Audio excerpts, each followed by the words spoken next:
ఎఫెసీలకు రాసిన పత్రిక 5వ అధ్యాయం 25వ వచనం. చాలు, ప్రార్థన చేసుకుందాం. దేవేశయ, వాక్యం ద్వారా మీరు మాతో మాట్లాడి మమ్మల్ని బలపరిచి స్థిరపరిచి, దేవా మీరు వచ్చే వరకు దేవా మమ్మల్ని బలమైన సెలవు వాడుకోమని యేసుక్రీస్తు నామములో అడుగుతున్నాను తండ్రి, ఆమేన్. ఎఫెసీలకు రాసిన పత్రిక 5వ అధ్యాయంలో మనం చూస్తూ ఉన్నాం, పౌలు మనకు చెప్తా ఉన్నాడు, పురుషులారా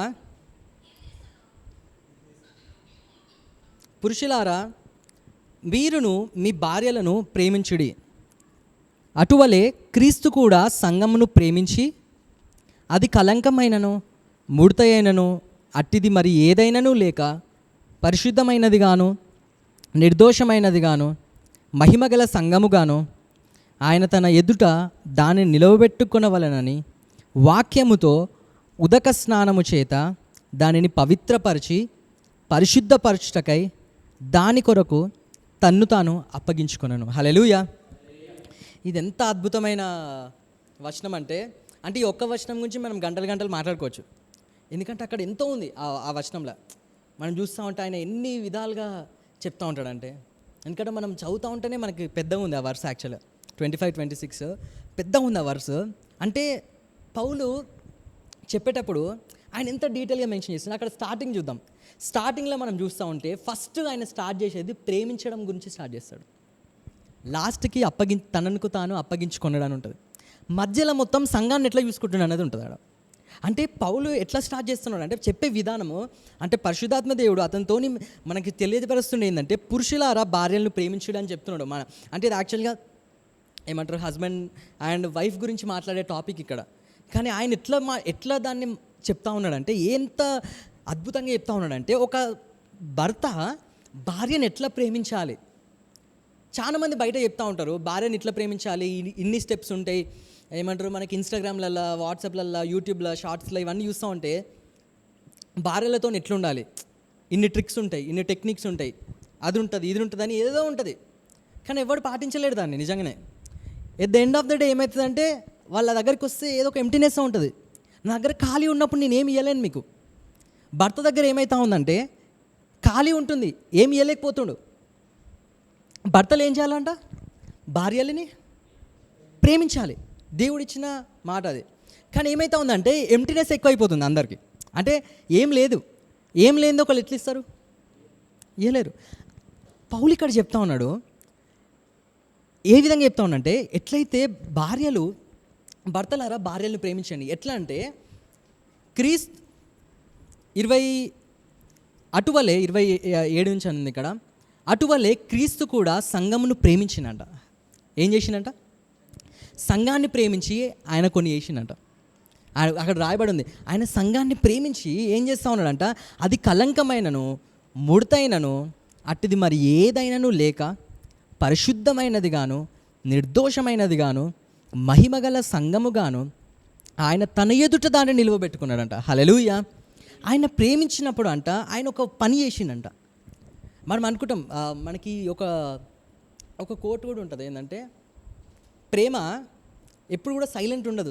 ఒక కోట్ ఉంటుంది, దాని గురించి ఏమని ఉంటుంది అంటే, నీ దగ్గర ప్రేమ ఉన్నప్పుడు ప్రేమ సైలెంట్గా ఉండదు అన్నట్టు, ఏదో ఒకటి చేస్తుంది. అదేదో కోట్ ఉంటుంది, నేను మర్చిపోయినా.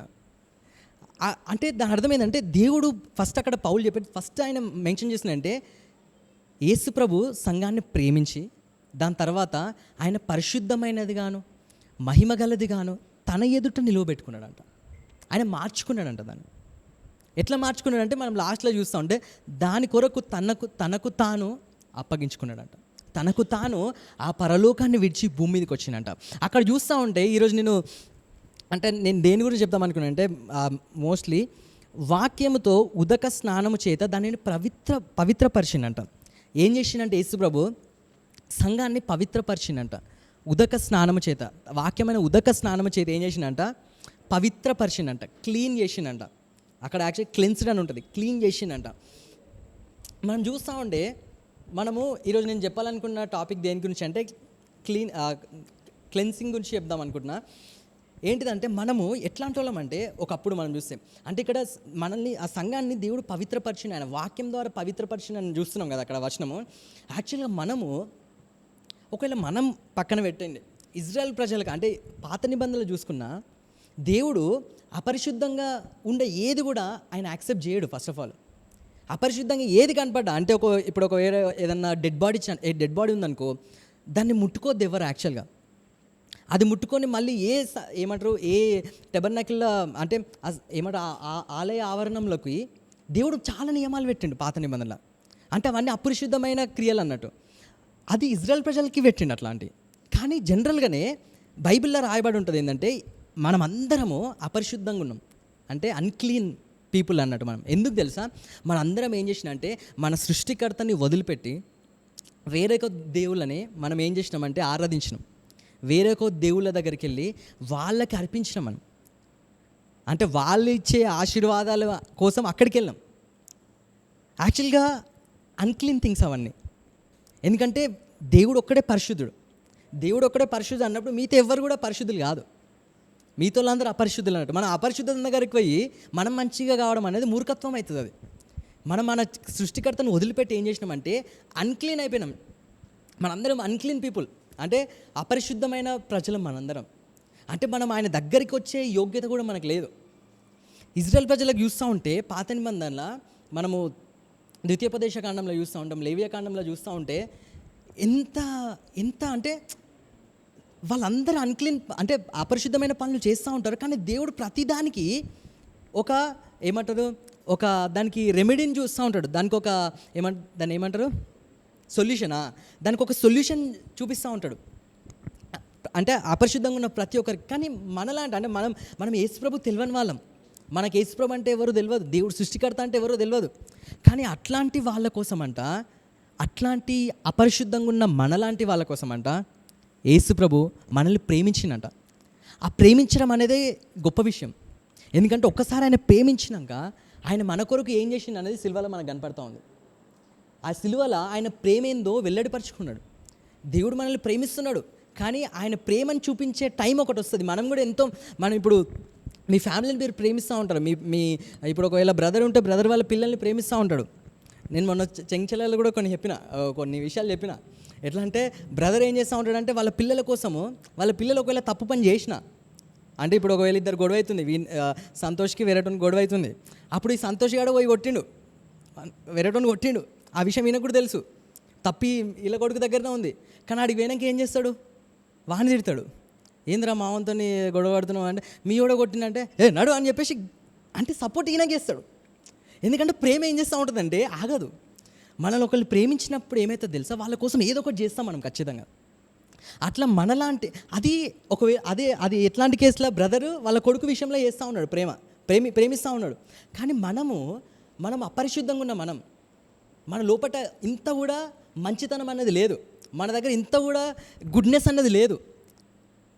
ఇప్పుడు ఆయన ప్రేమించడానికి నాకు ఒక రీజన్ ఉంది చెప్పాలంటే. ఎందుకంటే ఆయన కన్న కొడుకు ప్రేమించడానికి ఒకటి ఉంది, ప్రేమిస్తుడు. కానీ అదే బయట పిల్లగాని అట్లా ప్రేమించగలుగుతాడా? రాదు, ఆ ప్రేమ రాదు.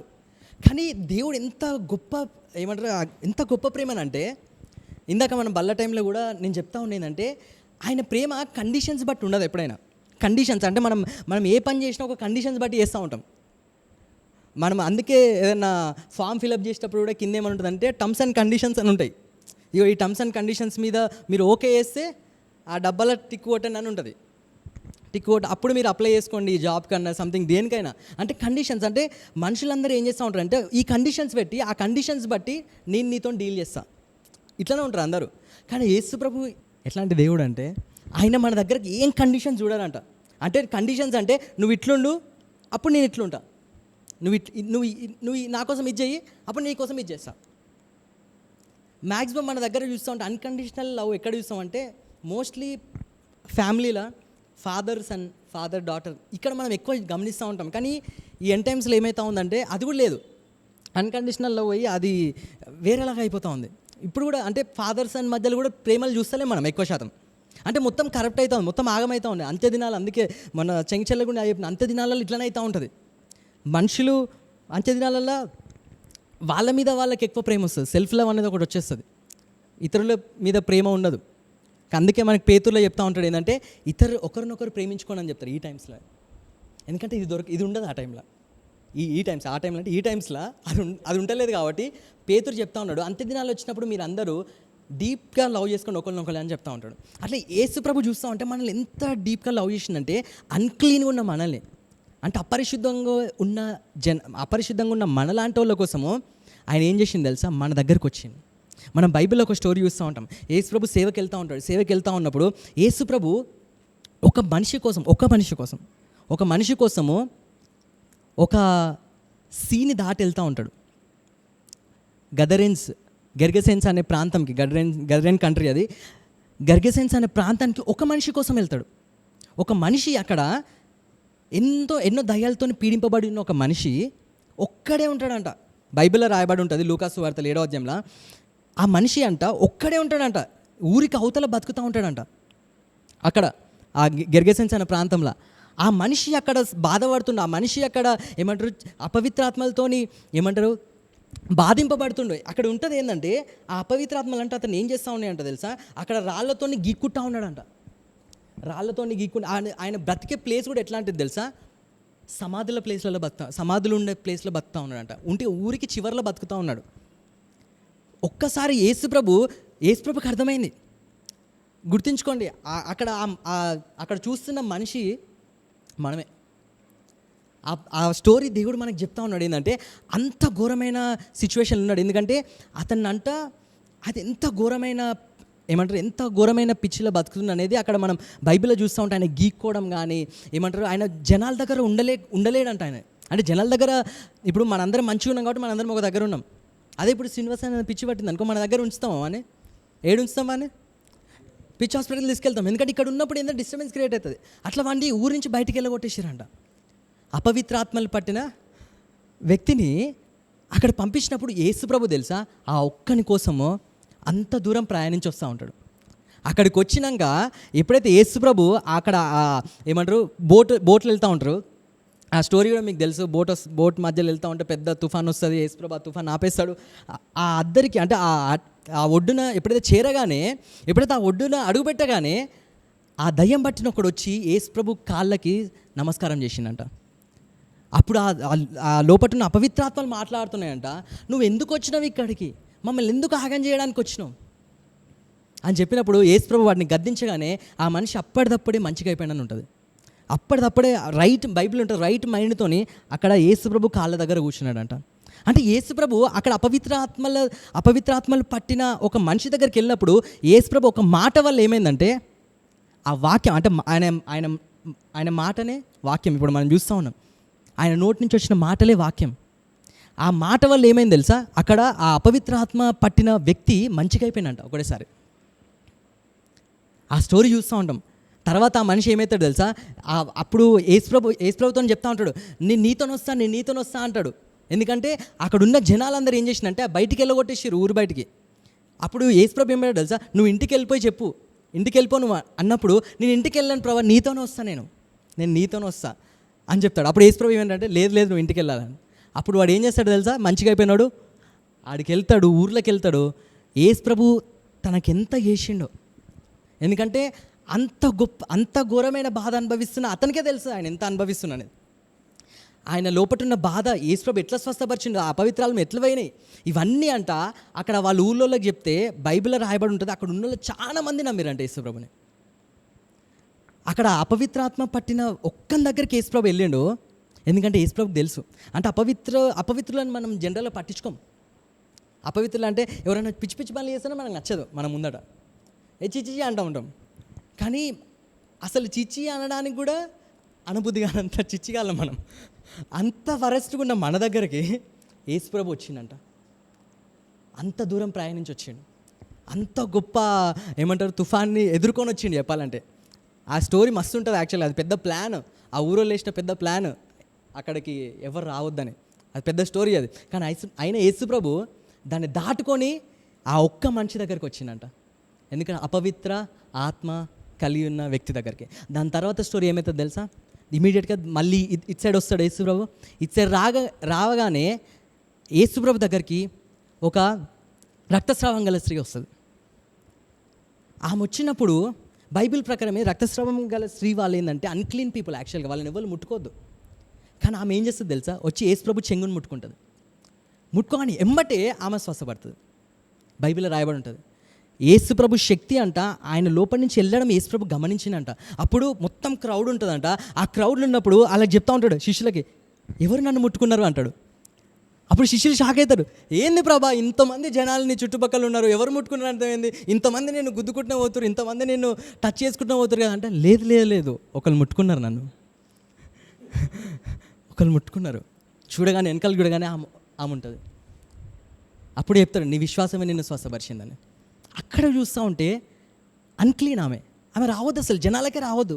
జనాల దగ్గరకు వస్తే ఆమెని కొట్టాలామని, అన్క్లీన్ పీపుల్. దాని తర్వాత నెక్స్ట్ స్టోరీ ఏమైతే తెలుసా, అప్పుడు అసలు యాక్చువల్లీ ఎక్కడికి వెళ్తూ ఉంటాడు తెలుసా, యాయేరు అని ఒక ఆయన పిలుస్తూ ఉంటాడు యేసుప్రభుని. ఎందుకంటే ఆమె కూతురు చనిపోతుంది. అంటే చనిపోదు, మంచిగా ఉండదు, సిక్ ఉంటుంది. అప్పుడు యేసుప్రభు వెళ్తూ ఉంటే ఈమె ఎప్పుడైతే వస్త్రపు చెంగు ముట్టుకున్నామే ఆమె మంచిగా అయిపోగానే ఒక అతను వచ్చి చెప్తా ఉంటాడు, యాయేరు అధికారి వాళ్ళ కూతురు చచ్చిపోయింది, ఇంకా మన టీచర్ని ఎక్కువ టెన్షన్ పెట్టకండి, ఆయన పని ఆయన చేసుకోమని, ఎక్కడికైనా వేరే సైడ్ సేవకి వెళ్తాడేమో అక్కడికి వెళ్ళిపోమని చెప్పండి అని చెప్పేసి ఆ ఇంటి దగ్గర నుంచి కబురు వస్తుంది. అంటే ఆమె చచ్చిపోయిందని ఆల్రెడీ. అప్పుడు యేసుప్రభు వెళ్తాడు. అయినా కానీ యేసుప్రభు ఏంటంటే ముందే చూస్తాడు. అది ఎంత ఆగమున్నా కానీ, నేను లాస్ట్ టైం చెప్తున్నా, అక్కడ ఎర్ర సముద్రం అని ఏదున్నా దేవునికి అవసరం లేదు. ఆడ ఒక్కసారి దేవుడు ఫిక్స్ అయినట్టు అట్లనే వెళ్తాడు. అక్కడ వాళ్ళు కూడా, మోషే కూడా చెప్తాడు, మనం ఇక్కడ నిల్చుందాం, ఊరక నిలిచి ఉందాం, ప్రభు చూపించే మహిమని చూద్దాం అని. కానీ దేవుడు ఏమంటాడు, లేదు లేదు నువ్వు ముందుకు నడువు. అంటే దేవుడు ఎప్పుడైనా ముందుకు నడుస్తాడు. అది ఎంత అంటే అది మరణమైన ఏదైనా ముందుకు నడుస్తాడు అంతే. అక్కడ చూస్తూ ఉంటే ఆ యాయేరు అధికారి ఒకటే మాట అంటాడు, నువ్వు నమ్ముతున్నావా, నువ్వు నమ్ము అని చెప్పినప్పుడు వెళ్తాడు. వెళ్ళినాక అక్కడ చూస్తూ ఉంటే అక్కడ ఆమె చచ్చిపోయి ఉంటుంది. బైబిల్ ప్రకారం ఎవరైతే చనిపోతారో వాళ్ళు అన్క్లీన్ అన్నట్టు, వాళ్ళు డెడ్ బాడీ అన్క్లీన్. అక్కడ కూడా యేసుప్రభు ఒకటే మాట, తలిత కుమి అనగానే ఆమె లేచి కూర్చుంటుంది. తర్వాత ఆమె కొంచెం ఏమన్నా ఇయ్యండి అయ్యా ఆమె తింటుంది అని అంటాడు యేసుప్రభు. అంటే ఈ స్టోరీస్లో చూసుకుంటా ఉంటే యేసుప్రభు కలిసిన ప్రతి వ్యక్తి అన్క్లీనే. అక్కడ అపరిశుద్ధంగా ఉన్న వ్యక్తులనే, అపవిత్రాత్మలు పట్టిన వ్యక్తిని దేవుడు తన మాటతోని మంచి చేసిండు. వస్త్రపు చెంగు ఉన్నట్టు ఆమె వచ్చి ముట్టుకుంది. ఇంకా యేసు ఒక్క మాట కూడా మాట్లాడలేదు, ఆమెను వచ్చి ముట్టుకుంది. ఆమె విశ్వాసం ధరని మంచిగా అయిపోయిన మాట్లాడు. దాని తర్వాత నెక్స్ట్ యాయేరు అధికారి ఒక మాటతో ఆమె లేచింది. హల్లెలూయా. బైబిల్లో రాయబడి ఉంది, ఆయన ప్రేమించిండు కాబట్టి వాక్యమైన ఉదక స్నానము చేత పవిత్రపరచుకుంటుండు ఆయన. అంటే దేవుడు అంటే మనం అనుకుంటాం మనం అన్క్లీన్ పీపుల్ కదా, మనం దేవుని దగ్గరికి ఎట్లా వస్తామంటే ఆయన ప్రేమ ఏం చేస్తుంది తెలుసా, మన అపవిత్రతను దాటి చూస్తుంది. ఎప్పుడైనా అపవిత్రత దగ్గర అయిపోదంట. మనుషులందరూ అక్కడనే అయిపోతారు, నువ్వు గలీజ్గున్నావు అక్కడనే అయిపోతారు. అంటే ఎవరైనా మనకి నచ్చని వాళ్ళ దగ్గరికి వెళ్ళడమే మనకు కష్టమవుతుంది. మనం వెళ్ళలేం వాళ్ళ దగ్గరికి, వాళ్ళతో మాట్లాడలేం, ఉండలేం, పిచ్చిలేస్తుంది. కానీ యేసుప్రభు అట్లా కాదంట. ఆయన ప్రేమ చూపించే విధానం కూడా అట్లనే ఉంటుంది. యాక్చువల్గా బైబిల్లో చూస్తూ ఉంటే, నేను లాస్ట్ టైం ఒకసారి చెప్పిన కీర్తనలు 40లో మనం చూసుకున్నాం లాస్ట్ టైం, అది ఇప్పుడు కాదు, అది లాస్ట్ టైం చూసుకున్నాము. ఏంటిదంటే దావీదు గురించి మనం చూసుకున్నాం. దావీదు ఆయన పాత నిబంధనలు ఉన్న వ్యక్తి. ఎవరు? దావీదు పాత నిబంధనలు ఉన్న వ్యక్తి. ఆయనే కొత్త నిబంధనలు ఉన్న మన కోసం, అంటే మన గురించి ఆయనే ప్రకటిస్తాం. అంటే ఆయన మన గురించి మాట్లాడే కొన్ని ఏమంటారు లేఖనాలు మనం చూసుకున్నాం. ఆయన చెప్తా ఉంటాడు, కీర్తనలు 40లో మనం చూస్తూ ఉంటాం, ఎవరినైతే దేవుడు నిర్దోషిగా ఎంచబడునో వాడు ధన్యుడు అంటాడు. ఆయన అంటూ ఉన్నాడు, ఆయన చెప్తా ఉన్నాడు ఏంటంటే ఎవరు దేవుని అయితే వాళ్ళ నిర్దోషిగా ఎంచబడితే వాళ్ళు ధన్యులు. మనం తెలిసేదంటే మనం ఇప్పుడు ఆయన ఎదుట, ఇక్కడ బైబిల్లో కూడా రాయబడి ఉందిగా, తన ఎదుట నిలబెట్టుకోవాలని, ఇక్కడ పవిత్రపరిచి పరిశుద్ధపరచుటకై పరిశుద్ధమైనది గాను నిర్దోషమైనది గాను మహిమగల సంఘము గాను ఆయన తన ఎదుట దాన్ని నిలవబెట్టుకొనవలనని వాక్యంతో ఉదక స్నానము చేతి దాన్ని పవిత్రపరిచినట. అంటే తన ఎదుట దాన్ని నిలవబెట్టుకోనవలనని, అంటే దేవుని ఎదుట, అంటే దేవుని దృష్టిలో, మనుషుల దృష్టిలో కాదు. నా దృష్టిలో నువ్వు మంచోని కాకపోవచ్చు, కానీ దేవుని దృష్టిలో అది ఇంపార్టెంట్. మన దృష్టిలో మన అందరం మస్తు ఉంటుంది. ఇప్పుడు నాకు ఉంటుంది చాలా, ఇప్పుడు డేవిడ్ గాడు గలీజోడని నేను అంట, శ్రీనివాస్ గారు మంచోడు అంట, కానీ నాకు తెలియదు, అది నా పాయింట్, అంటే నా ఒపీనియన్. కానీ దేవుని దృష్టిలో ఏంది, వీడు యేసుప్రభుని నమ్ముకుండు, వాడు యేసుప్రభుని నమ్ముకుండు, కానీ దేవుని దృష్టిలో ఇద్దరు నీతిమంతులే. అక్కడ కండిషన్స్ ఏం లేవు దేవునికి. వీడు ఆగముండు కదా, వీడు చిల్లర పనులు చేస్తుండు కదా, వీడిని కొంచెం తక్కువ నీతి ఇద్దాం, వీడు కొంచెం చర్చకొస్తుండు కదా, మ్యూజిక్ ప్లే చేస్తుండు కదా, కొంచెం ఎక్కువ నీతి ఇద్దాం, ఉండదు ఇట్లా. అట్లాంటిది ఏమి ఉండదు. దాన్ని అట్లుంటే కండిషన్స్తో చూపించే ప్రేమ అంటారు దాన్ని. కానీ యేసుప్రభు దగ్గర కండిషన్స్తో చూపించే ప్రేమ లేదు, అన్కండిషనల్ లవ్ ఉంది యేసుప్రభు దగ్గర. అట్లా మనం దావీదు దగ్గర చూస్తూ ఉంటాం. కానీ ఈరోజు యాక్చువల్గా మనం ఏం చేద్దామంటే యోబు దగ్గర చూస్తూ ఉన్నాం. యోబు గ్రంథంలో మనం చూస్తూ ఉంటే కొన్ని మంచి అంటే వచనాలు ఉన్నాయి అక్కడ. దాని గురించి మనం చూద్దాం. యోబు గ్రంథము, యోబు సువార్త అంటున్నాను నేను, యోబు గ్రంథము 14వ అధ్యాయము. యోబులా మన అందరికీ తెలుసు యోబు స్టోరీ. ఆయన మస్తు ఆగమవుతూ ఉంటాడు. ఆగం గురించి చెప్పాలంటే ఈరోజు సరిపోదు. ఆయన ఇక ఆగమయ్యి వాళ్ళ ఫ్రెండ్స్ ఉంటారు ఇట్లా, ఆ ఫ్రెండ్స్ వల్ల ఆగమయ్యి వాళ్ళ వల్ల ఆగమయ్యి ఇంకా క్షీణించిపోతాడు ఆయన. ఇంకా ఎందుకు ఈ బతుకు అనే ఒకలాగా అయిపోతుంది ఆయనకి. కాకపోతే ఆయన కొన్ని మాటలు చెప్తా ఉన్నాడు. 14వ అధ్యాయంలో చూస్తే ఇదంతా మంచిగా ఉంటుంది చూడండి. స్త్రీ కనిన నరుడు కొద్ది దినముల వాడై మిక్కిలి బాధనొందును. 14వ అధ్యాయం, యోబు గ్రంథము 14వ అధ్యాయం మొదటి వచనం చూస్తే, స్త్రీ కనిన నరుడు కొద్ది దినముల వాడై మిక్కిలి బాధనొందును. పువ్వు వికసించినట్లు వాడు పెరిగి వాడిపోవును. నీడ కనబడకపోవునట్లు వాడు నిలవక పారిపోవును. అట్టి వాని మీద నీవు కనుదృష్టి ఉంచి ఉన్నావు. తీర్పు నొందుటకై నన్ను నీ ఎదుటికి రప్పించి ఉన్నావు. పాప సహితునిలో నుండి పాపరహితుడు పుట్టగలిగిన ఎంత మేలు. ఇక్కడ చూస్తూ ఉంటే మనిషి బ్రతుకు అంటే మనిషి యొక్క పర్పస్ ఇక్కడ చూస్తూ ఉంటే మనిషి ఎట్లా అంట ఎంత మంచి సెకండ్ వర్స్లో ఎంత మంచి పువ్వు వికసించినట్లు వాడు పెరిగి వాడిపోతారంట. మనుషులు ఎట్లుంటారంట, పువ్వులాగా ఫస్ట్ ఎంత అందంగా ఉంటుంది. పువ్వు మంచిగా ఇట్లా మంచిగా వికసిస్తున్నప్పుడు ఎంత మంచిగా ఉంటుంది, అబ్బా మంచిగా ఉంటుంది. అందుకే ఆడవాళ్ళు ఏం చేస్తారు, నెత్తలో పెట్టుకుంటారు. ఎందుకంటే అది అందంగా కనపడుతుంది, చూడడానికి అందంగా కనపడుతూ ఉంటుంది. కానీ తర్వాత ఏమవుతూ ఉంటుంది, వాడిపోతుంది. అంటే మనిషి జీవితం అంటే అట్లాంటిదంట. అంటే ఒక టైమ్స్లో బ్యూటిఫుల్గా ఉంటుంది, అంటే ఒక టైమ్స్లో మంచిగా కనపడుతుంది. తర్వాత ఏముంది, లాస్ట్కి ఏంది, పోవడమే, చనిపోవడమే, అంతే. ఇంకా ఛాన్స్ లేదు, ఇక వాడిపోవడమే. వాడిపోయినాక మళ్ళీ అది పెట్టుకుంటామా జుట్లా. ఈరోజు నేను ఒకటి చూసిన, ఏంటంటే ఒకడు ఏం చేస్తుందంటే పూల షాప్, అది పూల దాంట్లో వాడు ఏం చేస్తుందంటే మల్లెపూలు ఉంటాయి కదా, అది మొత్తం ఎండిపోయినాయి. వాడు ఏం చేస్తుందంటే మూరల్లాగా అమ్ముతారు కదా ఇట్లా. వాడు ఏం చేసిండే, వాడు ఏం కలిపిండేమో తెలియదు, కానీ వాడు ఏం చేసిండంటే ఆ ఎండిపోయినది ఇట్లా ముంచిండు, బయట దిగడానికి మంచిగా అయిపోయింది. అంటే మంచి ఏమంటారు, మంచి జీవం కలిగిన దానిలాగా అయిపోయింది. నేను షాక్ అయినా, ఇది అంటే మనుషులు క్రియేట్ చేస్తారు కానీ మళ్ళీ వాడిపోతుంది, అది మళ్ళీ వాడిపోతుంది. లాజర్ దగ్గర కూడా యేసుప్రభు అదే చెప్తాడు. అంటే లాజర్ మనం అనుకుంటాం లాజర్ తిరిగి లేచింది కదా, యేసుప్రభు కూడా తిరిగి లేచింది కదా, లాజర్ యేసుప్రభు ఒకటే కదా. కాదు, లాజర్ తిరిగి లేచిండు కానీ మళ్ళీ చచ్చిపోతాడు. యేసుప్రభు చనిపోయిండు, తిరిగి లేచిండు, మళ్ళీ చచ్చిపోడు. రెండింటికి డిఫరెన్స్ అదే.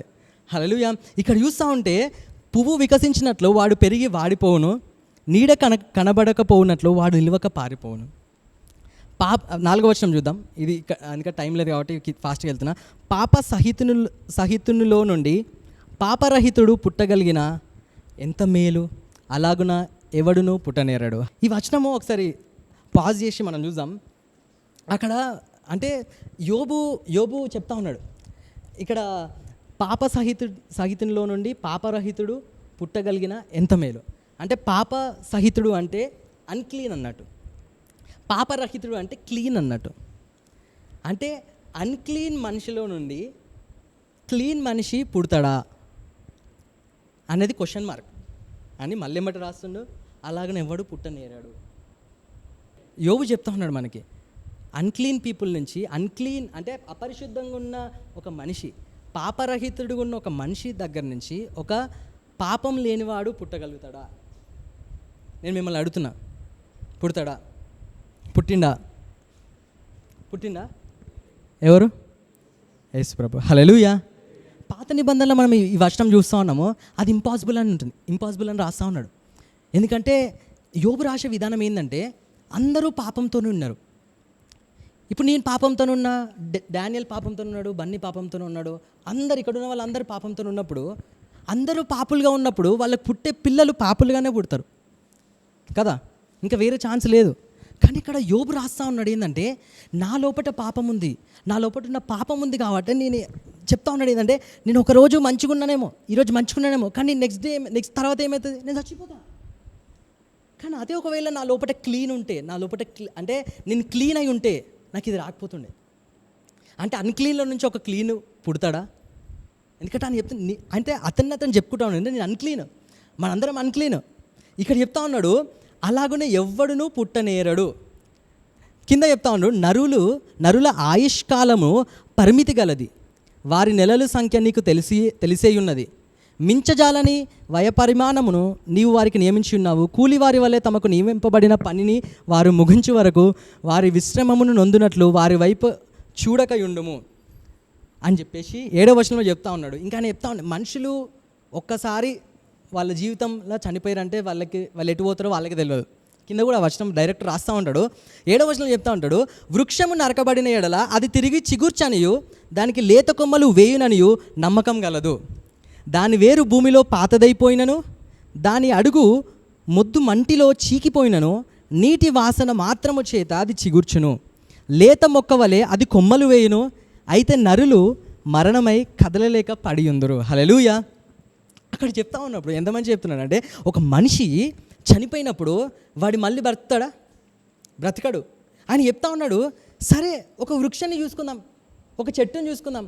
ఒక చెట్టు చచ్చిపోయినా అనుకో, ఎండిపోయింది అనుకో, ఆ చెట్టు ఎండిపోయినా కూడా మనం చూస్తూ ఉంటాం. మనం చాలా చెట్లని మనం గమనించాం, కానీ కొన్ని చెట్లు, ఎండిపోయిన చెట్లు కూడా మళ్ళీ కొద్ది సంవత్సరాల తర్వాత, కొద్ది రోజుల తర్వాత మళ్ళీ చిగురు వస్తూ ఉంటుంది. బైబిల్లో రాయబడి ఉంది, ఎట్లా తెలుసా, ఆ ఎండిపోయిన, ఆ చీకిపోయిన చెట్టు కూడానంట ఒకరోజు నీటి వాసన చేత అది చిగురుస్తుందంట. ఎట్లా చిగురుతుందంట? నీటి వాసన, ప్యూర్ వాటర్కి స్మెల్ ఉంటుందంట. ఆ నీటి వాసన చేత అది మళ్ళీ చిగురు వస్తుందంట దానికి. కానీ అది చెప్పుకుంటే మళ్ళీ ఏమని చెప్తా ఉన్నాడంటే, అట్లా లేత మొక్క వల్ల అది కొమ్మలు వేయును, అయితే నరులు మరణమై కదలలేక పడియుందురు. నరులు ప్రాణం విడిచిన తర్వాత వారు ఏమైపోదురు? తటాల జలములు ఎట్లింకిపోవునో, నది నీరు ఎట్లా ఎండి హరించిపోవునో అలాగనే నరులు పండుకొని తిరిగి లేవరు. ఇది యోబు చెప్తున్న మాట. దీనికి ఎంతమంది ఒప్పుకుంటారు? యోబు ఏమంటుందంటే, ఒక మనిషి చనిపోయినప్పుడు వాడు అందులో ఉంటాడు, అంటే చనిపోయిన వాడు చనిపోయినట్లే ఉంటాడు, వాడు మళ్ళీ తిరిగి లేవాడు అని యోబు చెప్తా ఉన్నాడు. అది ఎంతమంది ఒప్పుకుంటారు? సరే, ఆ మాట చెప్పిన తర్వాత కొత్త నిబంధనలు మనం చూస్తే ఏదన్నా దాన్ని కొట్టేసేటట్టు, అంటే కొట్టేసినట్టు దాన్ని, ఆ మాట తప్పు అని నెరవేరేటట్టు ఏదైనా జరిగిందా? జరగలే. బ్రదర్కి జరగలేదంట. సరే, ఓకే, నేను చెప్తా, జరిగింది. హల్లెలూయా. అక్కడ మనం చూస్తూ ఉంటే యోబు ఎక్స్ప్లెనేషన్ కూడా ఎంత మంచిగా ఇస్తుంది తెలుసా. ఒక చెట్టుని ఆధారం చేసుకొని చెప్తుండు. ఒక చెట్టుని చూస్తూ ఉన్నాం. ఆ చెట్టు ఏందంట, ఆ చెట్టు నరకబడ్డదంట, ఆరు ఎండిపోయిందంట, ఆరు చీకిపోయిందంట, ఏదో ఒకటి అయింది, మొత్తానికి ఎండిపోయింది. అంటే మొత్తం జీవం లేని దానిలాగా అయిపోయింది.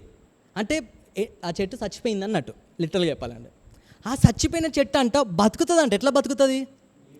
నీటి వాసన చేత చిగురిస్తుంది అని చెప్తున్నాడు. దాని తర్వాత ఏమంటున్నాడు, మనుషులందరూ చచ్చిపోతారు కానీ వాళ్ళు అట్లనే ఉంటారు, అగాధంలోనే ఉంటారు, కానీ వాళ్ళు మళ్ళీ తిరిగి లేవరు. ఇంకా మనిషి బతికేందుకు ఇంత భోగాలు అనుభవిస్తుండు, కానీ చనిపోయినప్పుడు వాడు అందులోకి వెళ్ళిపోతాడు. వాడి ముందు లైఫ్ ఎంతో పువ్వులాగా మంచి బ్యూటిఫుల్గా ఉంటుంది, ఎంతో ఆనందాలు ఏమంటారు అనుభవిస్తూ ఉంటాడు, లోక ఆనందాలు అనుభవిస్తూ ఉంటాడు. కానీ లాస్ట్కి ఏంది, పిట్లకి వెళ్తాడు. సామాన్య భాషలో చెప్పాలంటే బొందలకు పోతాడు. ఆ బొందలకు పోయినాక మళ్ళీ ఏమైనా అవుతాడా? వాడు బయటకు వస్తాడా? రాడు. ఇక్కడనే పాత నిబంధనలో దేవుడు మనకు ఒక మార్గం చూపిస్తున్నాడు. ఆ మార్గం ఏంటిది తెలుసా?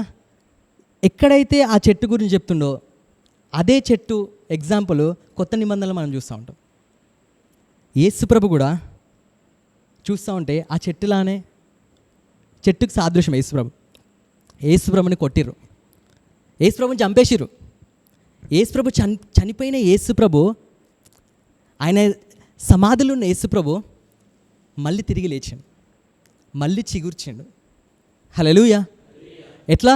నీటి వాసన చేత. బైబిల్ ఉంటుంది ఏంటంటే, క్రీస్తుని మృతుల నుండి లేపిన ఆత్మ అని ఉంటుంది. తండ్రి అనే దేవుడు క్రీస్తుని మృతులలో నింపి లేపిన ఆత్మ మీ లోపట ఉన్నది అని చెప్తాడు పౌలు. మనం వాటర్ని దేనికి సూచిస్తూ ఉంటాం అంటే వాక్యానికి సూచిస్తూ ఉంటాం. వాక్యానికి సాదృశ్యం, ఇంకా పరిశుద్ధాత్మకి సాదృశ్యం. ఆ నీటి వాసన చేత ఆ నీళ్ళు ఎప్పుడైతే తాకగానే ఆ చెట్టుకి జీవం వచ్చిందంట. యేసు ప్రభు ఇక్కడ ఒక ఎగ్జాంపుల్ చెప్తా ఉన్నాడు, ఒక వే చూపిస్తూ ఉన్నాడు. ఒక మనిషి చనిపోయిన వాడు బ్రతుకుతాడు. ఎట్లా తెలుసా? ఆ చెట్టు వల్లే బతుకుతాడు. చెట్టులాగా అయితే చచ్చిపోతుంది. చెట్టు లాగా ఆ చెట్టుని ఎగ్జాంపుల్ చూసుకుంటే మనకు అర్థమవుతుంది తెలుసా? యేసు ప్రభు కూడా మన కొరకు వచ్చిండు, ఆయన చనిపోయిండు, తిరిగి లేచిండు. హల్లెలూయా. మనమందరము ఆ క్రీస్తుని విశ్వసిస్తున్నాం కాబట్టి మనము ఈ మాట అనడానికి లేదు. ఇప్పుడు ఏ మాట? నేను పువ్వులే వాడిపోయి, పువ్వులే ఒకరోజు మంచిగా ఉండి ఒకరోజు వాడిపోతా అనే మాట మనకు వర్తించదు ఈరోజు. అది యోబుకు వర్తిస్తుంది. ఎందుకంటే యోబు యేసుప్రభు రాని సమయంలో బతుకున్నాడు. ఆయన యేసుప్రభు రాలే అప్పటికి. కానీ యేసుప్రభు మనకు వచ్చిన తర్వాత కొత్త నిబంధనల ఎఫెసీయులకు రాసిన పత్రికల పౌలు ఏమని చెప్తున్నాడు? మనల్ని పవిత్రపరిచినంట. ఎట్లా? వాక్యమైన ఉదక స్నానము చేత మనల్ని పవిత్రపరిచిందంట. మనల్ని ఏం చేసిందంట? పవిత్రపరిచిందంట. మనం అక్కడ చూస్తూ ఉంటే ఒక పాప ఫస్ట్ చదివించిన వచనంలోనే ఒక అన్క్లీన్ పర్సన్ నుంచి క్లీన్ ఎట్లా పుడతారంటే మనం చూస్తూ ఉన్నాం. ఒక అన్క్లీన్ పర్సన్ మరియ గర్భాన యేసుప్రభు క్లీన్, పరిశుద్ధమైన, నిందారహితుడు, పాపరహితుడైన యేసుప్రభు మరియ గర్భంలో జన్మించిండు. అది జరగదు అని అన్నాడు, కానీ అది పరిశుద్ధాత్మ ద్వారా జరిగిందని మనం లూకాసు వార్తలో చూస్తాం. ఒక మనిషి వల్ల అది జరగదు ఖచ్చితంగా. ఒక మనిషి వల్ల అపవిత్రుని కడుపులలో ఒక పవిత్రుడు పుట్టడు, అది ఇంపాసిబుల్. కానీ పరిశుద్ధాత్మ ద్వారా ఏమవుతుంది తెలుసా? ఒకళ్ళు పుట్టడం జరుగుతుంది, అదే పరిశుద్ధాత్మ ద్వారా ఒకళ్ళు తిరిగి లేవడం జరుగుతుంది. ఎందుకంటే అక్కడనే రెండు ఉన్నాయి. అక్కడనే చాలా విషయాలు మాట్లాడుతున్నాయి. అక్కడ చూస్తూ ఉంటే మనకు చాలా విషయాలు అర్థమవుతూ ఉంటాయి యోబుల. ఎందుకంటే ఒకళ్ళు పుట్టడం గురించి చెప్తున్నాడు, ఒకళ్ళు తిరిగి లేవడం గురించి చెప్తున్నాడు. ఆ రెండు యేసుప్రభుని సూచిస్తున్నాయి అక్కడ. హల్లెలూయా, హల్లెలూయా. అందుకే చెప్తా ఉంటాడు, ఆయనకి ఇంక అనిపిస్తూ ఉంటే ఎందుకు ఈ బతుకు? మనకు కూడా అనిపిస్తుండొచ్చు చాలామందికి. మారుమనసు పొందండి. ఒకవేళ మీకు అనిపిస్తా తప్పు, మేల్కోండి. తెలుగోడా మేల్కో. తెలుసుకోండి. ఎందుకంటే మనం యోబులాగా లేం. కీర్తనకారుడు దావీదు కూడా చెప్తున్నాడు ఏంటంటే, ఒక మనిషి నిర్దోషిగా ఎవరైతే దేవుని ఎదుట నిర్దోషిగా ఎంచబడతాడో వాడు ధన్యుడు.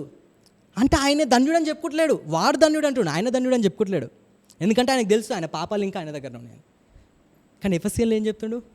అక్కడ రాయబడ్డ మాటలు ఎందుకు చెప్పినంటే అది మొత్తం కలిపితే చాలాసేపు మాట్లాడుకోవచ్చు. ఎందుకు చెప్పిన తెలుసు? అక్కడ ఉంది, నిర్దోషముగాను పవిత్రులుగాను మహిమ గలదిగాను మనల్ని చేసిందంట. హల్లెలూయా.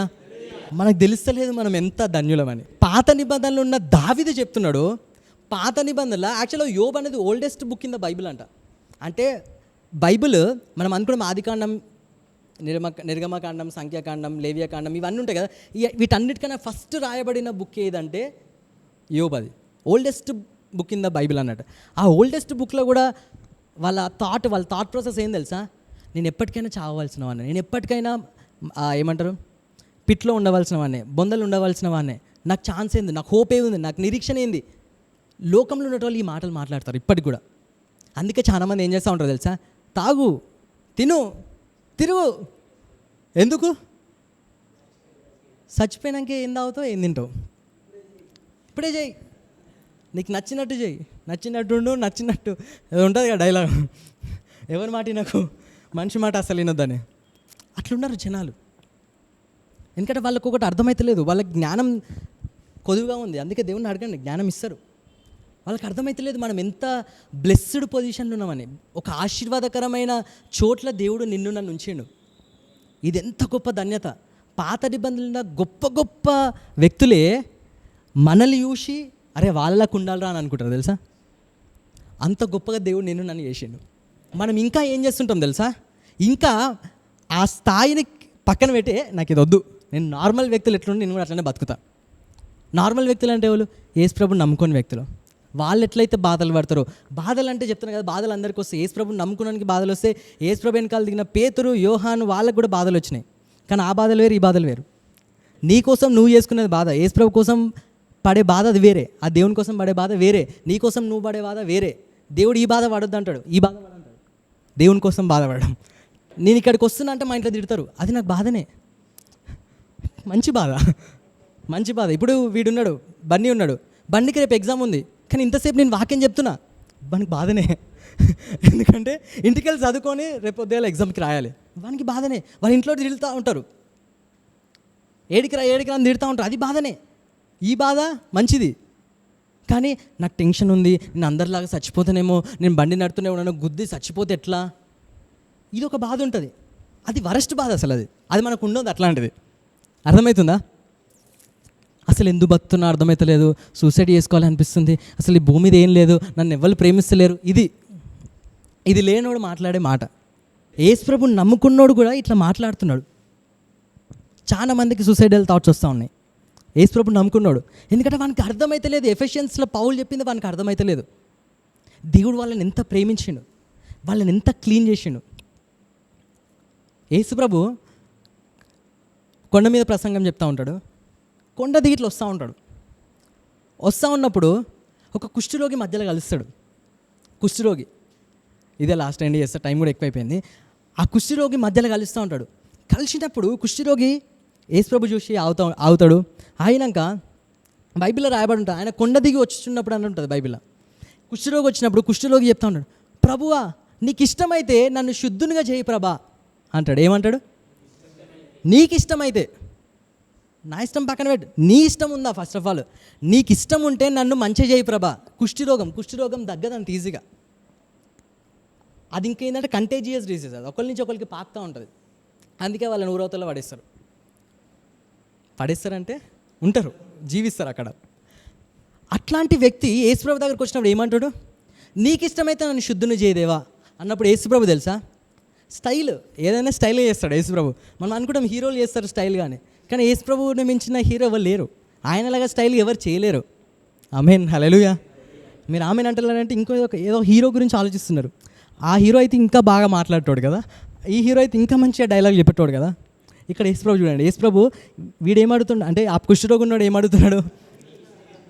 నీకు ఇష్టమైతే దేవా, నీకు ఇష్టమైతే నన్ను శుద్ధునిగా చేయి, క్లీన్. ఎందుకంటే పాత నిబంధనలో ప్రధాన యాజకుడు నోట్ల నుంచి కుష్ఠరోగిని శుద్ధుడు అని అన్నాడంటే వాడు జనాలతో బతకొచ్చు అనమాట. అది ఎప్పుడు అంటాడు తెలుసా? వాడిది మొత్తం తగ్గిపోయిన తర్వాత వాళ్ళు యాజకుల దగ్గరికి వచ్చినప్పుడు యాజకులు మొత్తం గమనిస్తారు, పైనుంచి కింది వరకు గమనించి వాని లోపల కొంచెం కూడా కుష్టి లేదు అంటే ఓకే వీడి శుద్ధుడు, వీడు వెల్కమ్ మన గ్యాంగ్లకి, మన క్యాంపులకి అని వాడిని వెల్కమ్ చేస్తారు లోపలికి. అప్పటి వరకు వాడిని ఎంటర్ కానియరు. వీని బాధ ఏంది? అపరిశుద్ధంగా ఉన్నాడు, శుద్ధుడు కావాలి వాడు. శుద్ధుడు అయితలేడు. బైబిల్ ఉంటుంది, ఎంత మంచిగా రాసి ఉంటుంది తెలుసా? బైబిల్ ఏదైనా హైలైట్ ఫుల్ లెప్రసీ అని ఉంటుంది బైబిల్. ఫుల్ అంటే ఏంది? యాక్చువల్లీ కుష్టి అనేది కొంతమందికి కొంచెం వస్తుంది, కొంతమందికి 3/4 వస్తుంది, కొంతమందికి ఫుల్ వస్తుంది. వీనికి ఫుల్ వచ్చింది. ఫుల్ లెప్రసీ అంట బైబిల్. అంటే పైనుంచి కింది వరకు వానికి కుష్టి వచ్చిందంట. బైబిల్ ఉంటుంది ఫుల్ కుష్టి రోగి అనేది తగ్గడం అనేది అంత ఈజీ కాదంట. సపోజ్ ఒక కాళ్ళకు వచ్చింది అనుకో కుష్టి, కొద్ది రోజుల తర్వాత తక్కువవుతుంది. అది తక్కువైన తర్వాత యాజకుని దగ్గరికి వస్తే క్లీన్ అని యాజకుడు చెప్పిన తర్వాత అందరితో బతకొచ్చు. కానీ వీనికి ఉంది ఏంటిది? Full leprosy. అట్లాంటి మంచిగా అవుతాడా? కానీ వీనికి ఏ మాట వినాలని ఉంది? శుద్ధుడు అని ఒక మాట వినాలని వీనికి. అది వినాలంటే వీడికి కావాలి ఫస్ట్. వీడికి కాకపోతే శుద్ధుడు అంటే పిచ్చోళ్ళు అవుతారు వాళ్ళు. ఇప్పుడు వాడు పిచ్చోడు అయితే కానీ నేను శుద్ధుని అనుకోని బతకొచ్చు. కానీ వాడు నిజంగా శుద్ధుడు కావాలంటే వాడి ఒంటి మీద ఉన్న ప్రతి గాయము పోవాలి కదా. అప్పుడు యేసుప్రభు హైలైట్. యేసుప్రభు ఏం చేస్తాడు తెలుసా? నాకు ఇష్టం ఉంది ఓకే అని అన్నాడు. ఏమంటాడు తెలుసా? ఫస్ట్ ఆయన ముట్టుకుంటాడు. ఫస్ట్ ఆ కుష్ఠరోగిని ఏం చేస్తాడు? ముట్టుకున్న తర్వాత నాకు ఇష్టమే అంటాడు. ఎవరికైనా నాకు ఇష్టము అన్న తర్వాత ముట్టుకుంటారేమో. ఆయన ఏం చేస్తాడు తెలుసా? నేను చెప్పినా కదా, ప్రేమ ఎప్పుడైనా ముందు వెళ్తుంది, మాట కన్నా ప్రేమ ముందు ఉంటుంది చెప్పాలంటే. అక్కడ చూస్తా అంటే ఆయన చెప్పే మాట కన్నా ఫస్ట్ ఆయన క్రియ చూస్తూ ఉన్నాం మనం, ఆయన ప్రేమను చూస్తూ ఉన్నాం. మనకు చాలా మంది చెప్తాను నువ్వు అంటే ఇష్టం, నువ్వు వాటి కోసం ఇది చేస్తా అది చేస్తా అని. కానీ ఎవరు కూడా ఏం చేయరు. మాటల వరకే ఉంటుంది, ఇక్కడ వరకే ఉంటుంది. దీని తర్వాత చేతికి వెళ్ళదు, దీని తర్వాత కాలుకి వెళ్ళదు, ఈయనే ఉంటుంది అన్నమాట. కానీ యేసుప్రభు చూసిన నువ్వు ఇష్టమా దేవా అన్నప్పుడు యేసుప్రభు నాకు ఇష్టమే మంచిగా అని అనలే, స్టైల్గా అనొచ్చు, అట్లా కూడా అనొచ్చు, అది కూడా స్టైలే.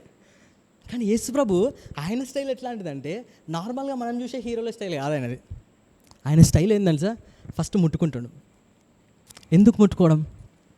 ఎందుకంటే వాడికి కుష్ఠరోగులకి మనకు తెలిసిందంటే, ఇప్పుడు మనకు కరోనా వచ్చినప్పుడు మనం ఇంట్లో అందరు ఉన్నప్పుడు మనకి పిచ్చి లేచింది చాలామందికి. నాకైతే ఏం లేలే. అంటూ ఉంటారు చాలామంది. అప్పుడు మేము ఇంకా మెడిటేషన్స్ చేసినాం, దేవునితో ఉన్నాం కాబట్టి మాకు పిచ్చి ఎందుకు లేస్తుంది, మంచిగా అవుతుంది, ఇంకా పిచ్చి ఉన్నా కూడా పోతుంది. కానీ చాలామందికి ఏంటంటే మనుషులు ఎవ్వరు లేని చోట ఒకళ్ళు ఉన్నారనుకో, వాళ్ళకి నిజంగానే ఒక దాంట్లోకి అయిపోతారు, ఒక డైలమాలోకి వెళ్ళిపోతారు. అట్లా వీడు మనుషులకు వాళ్ళ ఫ్యామిలీకి దూరంగా బతికండి చాలా రోజులు. ఎవరు కుష్ఠరోగం ఉన్న వ్యక్తి చాలా రోజులు ఫ్యామిలీకి దూరంగా బతికి చాలా రోజులు ఆ బాధ, ఎందుకంటే కుష్ఠరోగం అనేది మంచిగా స్వీట్గా ఏముండదు, పెయిన్ వస్తూ ఉంటుంది, గాయాలు కదా బాడీ మొత్తం, అది వరస్ట్గా ఉంటుంది. అది మీరు ఎప్పుడైనా కావాలంటే గూగుల్లో చూడండి, వాళ్ళ పిక్చర్లు చూడాలంటే భయం అవుతుంది, వాళ్ళ దగ్గరికి వెళ్ళాలంటే వెళ్ళలేం, వాళ్ళు ముట్టుకోవాలంటే అమ్మో అది కాని పని. యేసుప్రభు వాని దగ్గరికి వాడు వచ్చినప్పుడు వాడిని ముట్టుకుని డైరెక్ట్ ఫస్ట్, ఎందుకంటే ఆ టచ్, ఆ ముట్టుకోవడం అనేది వాడు చాలా రోజుల తర్వాత ఎవ్వరు వాడిని ముట్టుకోలే. ఎందుకంటే వాడిని ముట్టుకున్నప్పుడు ఏమవుతుంది తెలుసా, ఈ మనిషికి వస్తుంది. కానీ ధర్మశాస్త్రం ప్రకారం ఏంటి తెలుసా, ఒకవేళ ఆ కుష్టి రావడం పక్కన పెట్టు, ఎవరైతే ఆ కుష్ఠిరోగం వచ్చిన వాడు అన్క్లీన్, అపరిశుద్ధుడు అన్నట్టు. ఒకవేళ అపరిశుద్ధుడిని ఎవడైనా మంచోడు ముట్టుకుంటే వీడు అపరిశుద్ధుడు అవుతాడు. కుష్ఠిరోగం అనేది తర్వాత విషయం అది. కానీ ధర్మశాస్త్ర ప్రకారం వాడిని ముట్టుకున్నప్పుడు వీడు అపరిశుద్ధుడు అవుతాడు. కానీ ఇక్కడ యేసుప్రభు క్లీన్, మనం ఇందాక చూసినాం, పరిశుద్ధుడు అపరిశుద్ధుడు పాపరహితుల్లో నుంచి పాపసహితుడిలో నుంచి పాపరహితుడుగా పుట్టిన యేసుప్రభు అక్కడ చూస్తూ ఉన్నాం మనం. హల్లెలూయా. ఆయనే ముట్టుకున్నాడు. ఎవరు ముట్టుకున్నారు ఇక్కడ? పరిశుద్ధత ముట్టుకుంది. అక్కడ పరిశుద్ధంగా ఉన్న యేసుప్రభు ముట్టుకున్నప్పుడు అపరిశుద్ధత పోయిందంట. ధర్మశాస్త్రం ప్రకారం అన్క్లీన్ని ఒకడు క్లీనోడు ముట్టుకుంటే వాడు అన్క్లీన్ అవుతాడు. కానీ ఇక్కడ ఏమవుతుంది, క్లీన్గా ఉన్న యేసుప్రభు అన్క్లీన్ పీపుల్ని ముట్టుకుంటే అన్క్లీన్ వాళ్ళు క్లీన్ అవుతారు. అక్కడున్న మనిషి కూడా మనమే. అక్కడ చూస్తూ ఉంటే యేసుప్రభు కొండ దిగి వచ్చిందంట, బైబిల్ ఉంటుంది. కొండ దిగి వస్తున్నాం అంటే మన యేసుప్రభు ఆ కొండ పరలోకం దిగి వస్తున్నప్పుడు మనలాంటి వ్యక్తులు కలిసిరు ఆయనకి, అపరిశుద్ధంగా ఉన్న వ్యక్తులం మనం. అట్లాంటి వ్యక్తులం కలిసినప్పుడు ఆయన ఏం చేసింది తెలుసా, మనల్ని ముట్టుకుండు. అందుకే మనం ఎక్కడికి వెళ్తున్నప్పుడు మనం యేసుప్రభుని నమ్ముకున్నాక అందరికీ, మన ఫ్రెండ్స్కి కానీ మన రిలేటివ్స్ కానీ మనలో ఇది ఒక స్పెషల్గా కనపడుతుంది. ఎందుకు తెలుసా, ఆయన టచ్ అది అట్లుంటుంది. ఆయన మనల్ని ముట్టుకుండు. ఆయన మనల్ని ముట్టుకుండు అంటే మనం పరిశుద్ధంగా అయినాం కరెక్టే, కానీ ఆయన చెయ్యి మన మీద ఎప్పుడు ఉంటుందంట. అంటే ఆ సైన్ అనేది ఎప్పుడు మన మీద ఉంటా ఉంటుంది. మనందరం ఇప్పుడు శుద్ధులుగా చేయబడ్డామంట. వాక్యమనే ఉదక స్నానం చేత శుద్ధులుగా చేయబడ్డామంట. యేసుప్రభు వాళ్ళ శిష్యులు ఏమంటాడు తెలుసా, నేను చెప్పబడుతున్న వాక్యం ద్వారా మీరు పవిత్రపరచబడ్డరు అంటాడు. నేను చెప్పబడుతున్న వాక్యం ద్వారా మీరు ఆల్రెడీ పవిత్రపరచబడ్డరు అని అంట. అంటే వాక్యం ఏం చేస్తుంది తెలుసా, అపవిత్రులుగా ఉన్న మనుషులని పవిత్రులుగా మారుస్తుంది. కొంతమంది అనుకుంటవచ్చు, అయితే ఏంది నేను అపవిత్రంగానే ఉంటా, ఇట్లనే ఉంటా. ఉండు, పువ్వు వలె వాడిపోతావు, పోతావు, మళ్ళీ లేవవు. ఎవరిని బెదిరిస్తున్నావు? ఎవరితో దేవునికి ఎందుకు? అందుకే నేను ఇందాక వర్షిప్లో కూడా అది బల్లప్పుడు కూడా చెప్తాం, మనకి మనసు మారాలి ఫస్ట్. మొండి హృదయాలు అంటారు వాటిని, హార్ట్ ఆఫ్ స్టోన్ అంటారు బైబిల్లో.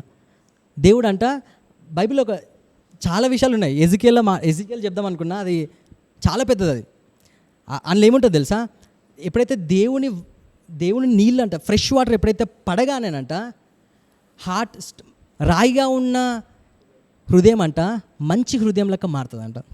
అందుకే వాక్యాలు వింటూ ఉండండి, మీ హృదయాలు మారుతాయి. మారు మనసు అన్నది వాక్యం వింటున్న కొద్ది వస్తుందంట. నేను వాక్యం మీద దూరంగా ఉంటున్నా అంటే వాళ్ళు ఇంకా దూరంకి వెళ్ళిపోతూ ఉంటారు, నాశనానికి దారి తీస్తూ ఉంటారు. మనందరము చనిపోయినాము, తిరిగి లేచినామా ఇంకా లేస్తామా తర్వాత ఎప్పుడైనా? హోప్ ఉందా లేదా మనకి? ఏ హోపు? తిరిగి లేస్తాం అంటే మనం అందరం ర్యాప్చర్లా యేసుప్రభు దగ్గరికి వెళ్తామన్న హోప్ మనకు ఉంది. కానీ చాలామంది ఏమనుకుంటారు, నేను చచ్చిపోతే కథం అక్కడికే, భూమిలోకే, చనిపోతే అక్కడికే. పట్టించుకోం, ఈ దేవుడు చెప్తున్న మాటను పట్టించుకోం మనం. కానీ దేవుడు ఈరోజు మీకు చెప్తున్నాడు, యోబు లెక్క కాదు. యోబు మాట్లాడే మాటలు మన జీవితంలో వర్తించేవి. అవి ఒక మనిషి చచ్చిపోతే ఎక్కడికి పోతాడు? మనం చెప్తాం ఎక్కడికి పోతాం, మనం పరలోకానికి వెళ్తాము. ఆయన క్వశ్చన్ మార్క్ పెట్టిండు యోబు, మనం ఆన్సర్ చెప్దాం.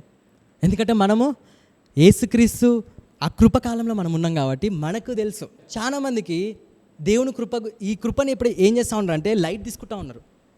మనం ఉండదు ఇప్పుడు కృపకాలంలో ఏమవుతున్నాం, అపరిశుద్ధంగా ఉన్న జనాలు పరిశుద్ధంగా మార్చబడుతున్నాం వాక్యం చేతనే.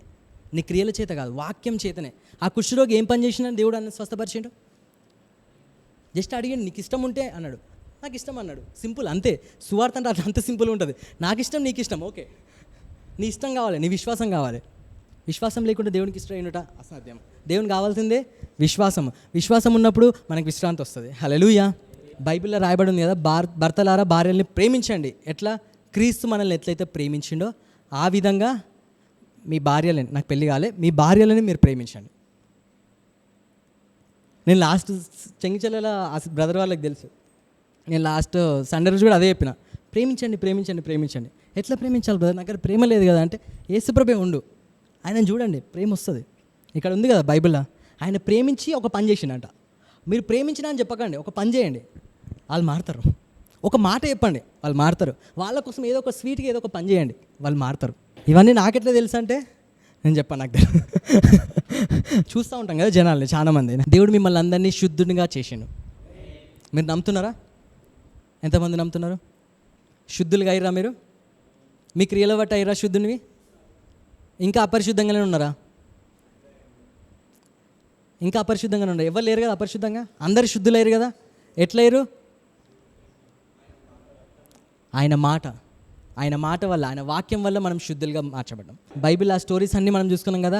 ఆయన మాట చొప్పిన అపవిత్రాత్మలు పట్టినోడు పోయిన, ఎవరి దగ్గరైనా అపవిత్రాత్మలు ఉంటే అవి వెళ్ళిపోతాయి. దాని తర్వాత ఎవరైనా హెల్త్ రిలేటెడ్ ఇష్యూస్ వల్ల ఏదైనా ఆగమైతే వాళ్ళు కూడా మంచిగా అయిపోతారు. ఇంకేదన్నా అన్క్లీన్ థింగ్స్ ఏదైనా మీ జీవితంలో ఉన్నా అవి కూడా క్లీన్గా అయిపోతారు. మీరు ఇంకా ఆగమవుతున్నారా? వాక్యం వింటూ ఉండండి. వాక్యం వింటున్నప్పుడు మీరు క్లీన్ అవుతూ ఉంటారు. హృదయాన్ని కఠినపరచుకోకండి, ఇది మెయిన్. మీరు హృదయాన్ని ఎంత కఠినపరచుకుంటే మీరు అంత ఆగమవుతారు. మీ హృదయాన్ని మారు మనసు పొంది యేసుప్రభు దగ్గరికి వచ్చి ఆయన ప్రేమను అర్థం చేసుకొని ఇతరులను ప్రేమిద్దాం. దేవుడి వాక్యం దీవించును గాక.